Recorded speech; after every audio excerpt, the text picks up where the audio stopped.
Дараагийн бичлэгээрээ уулзж байгаадаа таатай байна. Энэ удаад бид Монголын хамгийн аимшигын кино гэгддэг мөн бидний бага насны драма болж чадсан ядуугийн зовлонг сонгож авч ярьж байна. Уг бичлэгт киногоо ярин үргэлжлүүлэн уг кинотой холбоотой цуу яриа, сонирхолтой зүйлсийг ярих тул бичлэгээ дуустал нь үзээрэй. За тэгээд кинонд орцгоё. Кино маань хадмын дамжирдаг гол дүр болох Хүдэр маань хадмынхаас хөөгдөж байгаагаар эхлэх болно. Хүдэр бага ангийн багш бөгөөд бараа зарах гэж ажлаасаа гарan хүнээс мөнгө зээлээд бараан чөлөгтэй зарагдсан байхгүй. Ер нь л бүтлэн бүхсөөрөө эргэж их хэмжээний өрөнд унсан тул хадмууд нь тэсгээ болих эцэст нь хөөжээ. Ингээд Хүдрээгийн маань эхнэр болох Уянгач эцэгтэйгээ ширүүхэн маргалтаад өхрөө дагаад л явна. Ингээд энэ хоёр нэгэн цус харвсан бие муутай Тамжид гэх хөгшинг хасрангаа гэртэн суухаар болдгоо. Үзэгдэл солигдсон Тамжид эмээг эмч үзээд гарсны дараа хөр шайлын сэндэрэгч манай хоёрыг магтаад Тамжид эмээг нэлийн хөрөнгө мөнгөтэйг цус дуртах болноо. Энэ шөнө Уянга Тамжид эмээг сахиад сууж байхад эмээ нэг л сэргэх шиг болсноо амьсгал хурааж байгаа. За тэгээд Тамжид эмээгийн ажил явдалч болж өнгөрөн хөршийн сэндэрэгчж орж исэн байх ба Тамжид эмээгийн эд хөрөнгөний талаар дахин дурднаа. Энэ нь мэдээж л манай мөнгө олох гэж цөхрөнгөө барж байгаа Хүдрийн голыг говдох мэтэл болдог. Энэ үйл явдалтай давхцаад Хүдэрт мөнгө зээлсэн Бадрах ирж өрөө нэхэд өрнийх нь хүү өсч байгааг хэлээд явнаа. Сэндэрэгч яах вэ хэрэг дурлаа чагнажил байх юм тэр. За тэгээд арга ядан хичээл зам гих зар тавин машин угааж хийж болох юу л байн түүнийг хийх нэг л урагш муутай байдаг. Хүдэр бодон талигаач Тамжид эмээний хөрөнгөний талаар асуух гэж сэндэрэгчинд орхон тэр.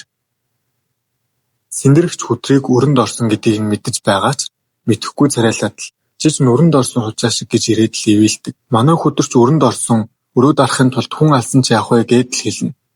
За тэгээд сэндэрэгч талигаач Тамжидын хөрөнгөний талаар яриг тухтайхан сөхнөө. Ханаа үрлээч чинь шүү. 13-аараа дүүрэн алт мөнгө хоёр чин сэтэрч их шахсан сүүжин эмэг амаараа дүүрэн алтын шүдтэй долго минжинд хөлбөрч шүр сууд болсон 5 годамжны Тамжид гэж тийм цоотой хүүхэн байсан байхгүй юу? Ямар ч л байсан тэр хүн галгч авч явж чадав. Тийм чадалч байх. Тэгэхээр би энэ хашаан дотор л байгаа гэж бодоод байгаа юм да. Тэр хөрөнгө байна штэ. Өнөөдрийн ханшаар 20 сая. Айгуул 30 сая ч хүрч мэднэ. Тийм их хөрөнгө байх. Үзэгдэл шилжин Уянга ажлаасаа тараад гэртээ орж иртэл Хүдэр гэрээ буулгачихсан байдаг. Үүнийх нь учрыг Уянга асуух боловч Хүдэр жаахан засвар хийе гэж хэлээд эвтэйх аргална. Угтаа бол өнөөх Тамжид эмээний хөрөнгийг хайх ажилд орсон байдаг. Үүнд сэндэрэгчж гар бие оролцсон байдаг бөгөөд Уянгийн байхгүй цагаар ажиллаа амжуулж байдаг. Нэгэн айхтар бороотой шөнө Уянга хар даран зүүдэлж байгаад сэрэхэд бүрлээчийн сүнс үзэгдээд өнгөрнө. Хөрөнгийг нь хайж байгаа учраас эзэн сүнс нь хашаагаараа эргэлдээд байдаг ба Уянга энэ мэтчлэн шүн дунд сэрэнд талигаачийн сүнсийг харан сэтгэл санаа нэлээд тавгууддаг. Маргаашсан сэндэр Хүдэр хоёр дахиад л хайх ба олдохгүй л байдаг. Уг шөнө Уянга дахиад л сэрэх ба мэдээж Тамжидгуун сүнсийг харах болно. Хүдэрч улаан цаваандаа гарan шууд л босоод хайхаар шийднэ. Ингээд хар шөнөөр газар хүрцтэй байж байтал арт нь юм дуурайд эргээд хартал.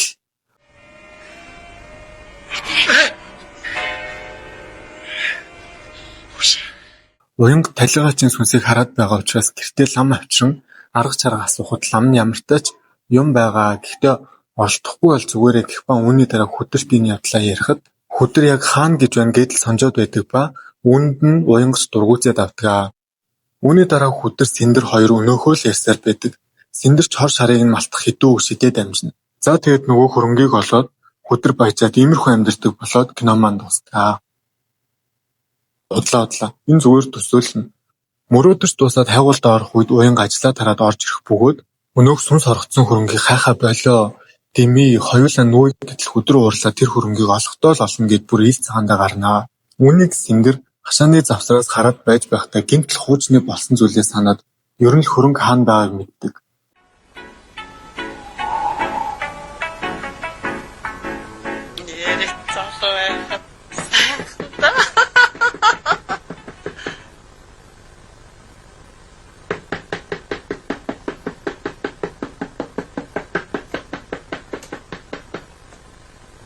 Хинбэ? Би байна, сэндэр. Чи одоо яах гэж байгаа юм бэ? Аян цааны суу гэсэн юм аа. За бай. Бошуудаа тэ наад үүдээ тайлж. Тайлхад гээд байна штэ. Хаалга тайлж хөдөж өгсөн штэ гой. Чи одоо юу хийгээд байгаа юм бэ? За. Одоо энэ гадаа чи яасан гүйт юм бэ? Урчин танай байшинд юм төчг найл. Юм хүм төчг найл наачигнаал ямар сантай би ч асуух гэж ирэх юм. Чи ер нь намайг өфөж үгүй юу гэдгийг л мэдэх гэж яваа үсттэй. Хаанаас та? Маа энэ аяг цайны сүү. Үе эн чи юу вэ? Ямар гоё. Чи ер нь ямар хэрэг дуртай амт юм бэ ер нь? Би ер нь гэртээ юугаа хийж сууж байна уу? Чамд ер нь ямар хамаатай юм бэ? Танай ах чинь юм аа ийш дээш нь болгоод та ер нь юу хийж байгаа хүн бэ? Би юугаа хийдэг юм бэ? Чамаа гар гэж. Ажив гар. Чи яасан муухай замтай навшоогоо чи. Уянгач уурлаад гэртээ орох бөгөөд нөгөө сүнс өдрийн цагаар хүртэл харагддаг болсон байдаг. Сэндэр ихч алтаанд байгааг мэдсэн тул өөр төлөвлөгөө боловсруулж эхлэх ба энэ нь уянгыг явуулах гээд хөрөнгөндөө хорхоцсон сүнсний хорлол болохгүй энтергээд сайхан синхруулчихдаг. Уянга ажлаасаа 100,000 төгрөгөөр шагнуулсан бөгөөд өдөр тэр хоёр уянгын ажлынхантай хамт зугаалганд явхаар болдог. Ингээд гойж годоод явах бөгөөд өдөр очсон газараа доош өгөө царайлан тэнэгтэж байгаа тэнд хүний элэг дог болоод сууж байдаг. Уянгын ажлынхан ч уянга яаж ийм залууг тоосон юм болоо гээд дахиад л дог хийгээд шоолоод авнаа. Өдөр чи ингэж сууж байснаа уурлаад гэрийн зүг гэлтэрнэ. Гэртээ очиод уусан ууралсан хүн гэрээ буснуусан байх үеэр уянга араас нь ирэх ба уйлж унжиж хэцүү байгаа нүүмэр байгаагаа хэлэх хэдий ч алтны сураг сонссон өдөр явахгүй л гэдэг. Тэгээд уянгааг явъя гэхэд нь ууралсан өдөр уянгад бүр гар хүрэх ба уянгч тэсгэл алдаа явчихна. Үзэгдэл солигдоход сэндэр орж ирсэн байх ба өдрийг эхнэрийнхээ араас яваад авчрахыг ятган явуулдаг боловч замд нь найз нь машинтай таарах бөгөөд эхнэрийг нь нарийн бичиг юм чин дарагтайгаа явуулдаг байх энтер гэхэд манай хүн уурлаад буцаад ирнэ. Ингээд гэртээ орж ирэх үед нь уянга өдөр хоёрыг явуулах төлөвлөгөөнд бүтсэн сэндэр алт байгаа зойрог ухаж байдаг. Сэндэрч баригдаад сандарч олцоо тэмдэглээд ууяа гэж хэлэн өдрийг архиар шахаад тасалчих. Тэсний бүр гарын судсыг нь зүсч алах гэж оролдоно.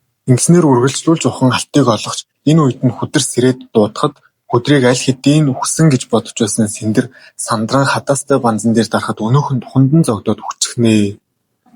Ингээд хэдэн өдөр өнгөрөхөд бадрах орж ирэн өрийн хүн өсөөд $2,500 болсон. Өрөө өг гэх юм тэрэ. Манай хүн ч мөнгөтэй болсон юм чинь 3 нугалж төлнө тэргээ томорно. Тэгэд хэдэн өнөд чулуу өгж өрөө даран нэмж алт өгөөд зарчгаад ирээ. Хойлоо наргий гэд явуул. Өдөр дуг хийчгээд сэрэхэд бадрах 2 хүнтэй орж ирээд бүх алт үнд тэтгэлээ өгөө энтергээд байдаг ба байдал бүр хурцсан хөдрийг нөгөө 2 хүнээрээ зотуулсан. Дээрээс нь бүр хурууг нь тастаад хайчихнаа.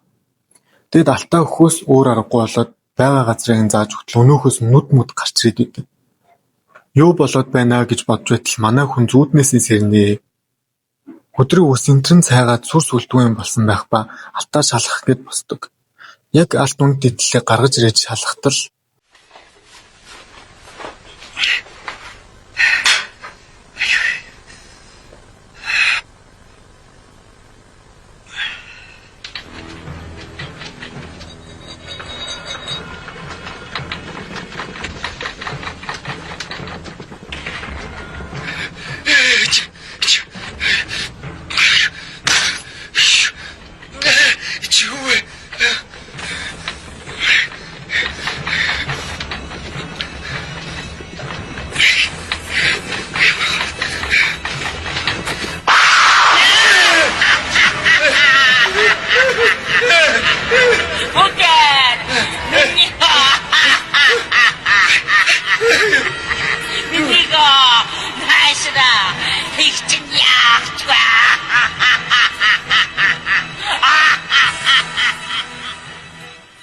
ийм зүйл болон манай хүн дахин яг жинхнээсээ сэрдэгэ.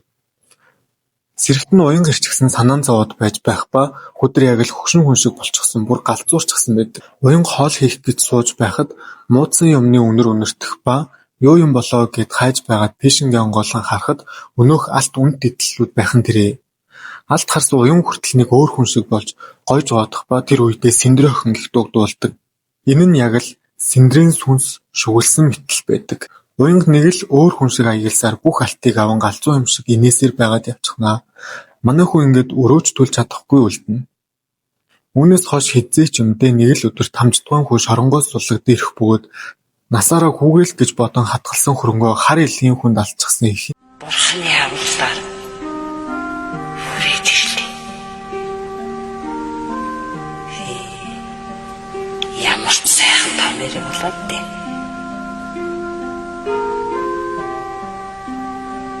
Ээж хүүгээ мөн ч их сандаа.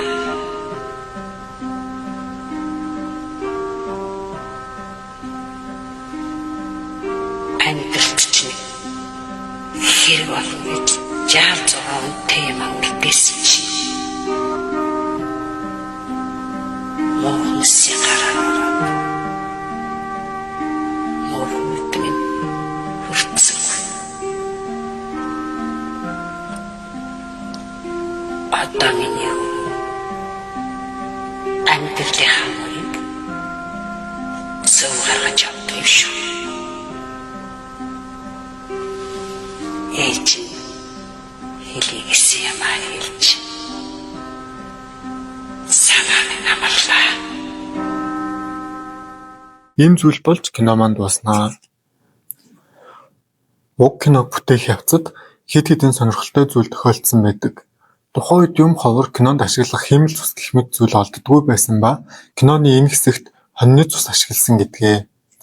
Мөн тамжидгуун дүр тоглосон жүжигчин Хээ Наран Туяа тухайн үед хүнсний дэлгүүр ажиллаулдаг байсан ба кино телевизээр цацагдсаны дараа хэсэгтээ үйлчлүүлэгчд орхоо болсон ба үүний шалтгааныг танил найзаасаа асуухад тал хаваадар гээд хүүхдүүд явуулах гэхэд тэр дэлгүүр чинь шулам эмээ байдаг гээд явдаггүй юм гэж хэлсэн байна. Тухайн үед зураг авсан хашаа байшингийн эзнийг олох гээд хайхад олдоогүй ба зураг авалтын үед тэр байшин шөндөө яг жинхнээсээ юм дуурдаг байсан гэж Хээ Наран Туяад дурджээ.